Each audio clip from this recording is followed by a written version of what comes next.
교회가 하나된 근거, 이유에 대한 말씀 두 번째로 우리가 하나 될 수 있는 이유는 우리가 한 성령을 받았기 때문에 이미 하나 되었습니다.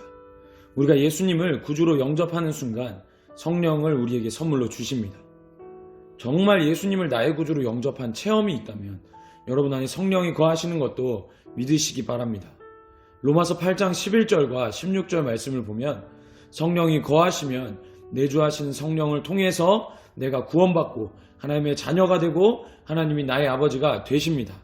내가 구원받았다는 것은 오직 성령께서만 증거해 주십니다.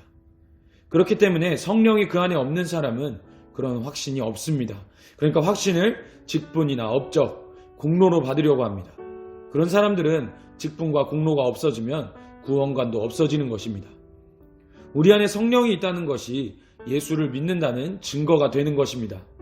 고린도전서 12장 13절 말씀에 우리가 유대인이나 헬라인이나 종이나 자유인이나 다 한 성령으로 세례를 받아 한 몸이 되었고 또 다 한 성령을 마시게 하셨느니라. 성경은 한 성령으로 세례를 받은 사람만 한 몸이 되었다고 말씀하십니다.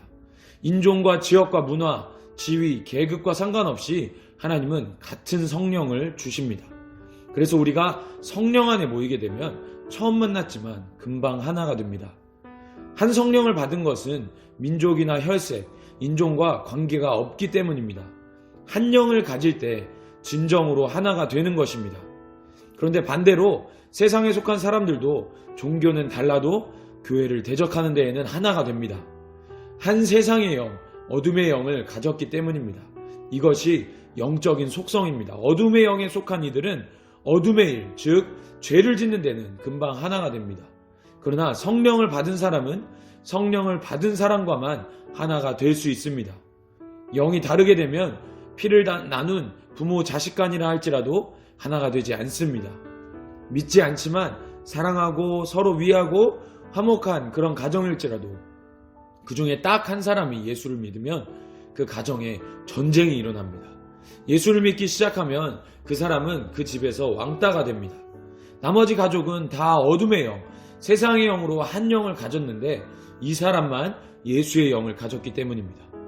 그래서 예수님이 같은 영이 아니면 아버지가 자식을 죽는 데 내어주고 시어머니가 며느리를 죽는 데 내어준다고 말씀하셨습니다.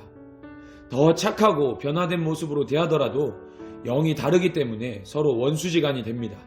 어둠의 영은 성령과 함께할 수가 없는 것입니다. 교회도 마찬가지입니다. 같은 교회 안에서도 공동체 안에서도 나눠지고 분열이 일어납니다. 영이 다르기 때문입니다. 한 성령을 마셔야 되는데 다른 영, 세상의 영을 받아들이고 사니까 하나가 안 되는 것입니다. 그러나 한 영을 받으면 모든 상황을 초월하는 사랑이 생깁니다. 예수 믿는 사람이라는 말만 들어도 사랑이 생기고 하나 되고 싶은 것입니다. 영이 같기 때문입니다. 예수님도 말씀을 전하실 때 가족들이 찾아왔습니다. 사람들의 말에 걱정되어 찾아온 그들을 향해 예수님이 가르치십니다.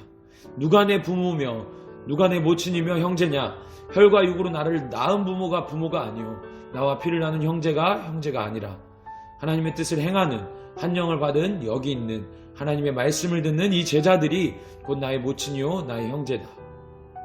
피를 나눈 가족들과는 하나가 되지 않고 오히려 갈릴리의 어부들, 촌사람들, 배운 것도 없는 이런 사람들과 예수님이 하나가 됩니다. 한 영을 받았기 때문입니다. 먼저 여러분들이 성령을 받으시기 바랍니다.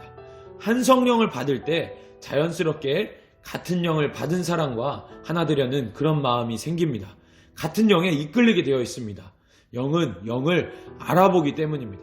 과거 어둠의 영에 있을 때는 꼭 만나도 믿음 없는 사람을 만나게 됩니다.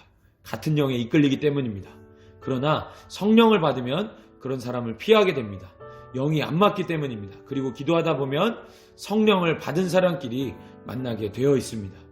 성령을 받았다면 몸된 교회와 하나가 되었다는 것을 믿으시기 바랍니다. 아멘.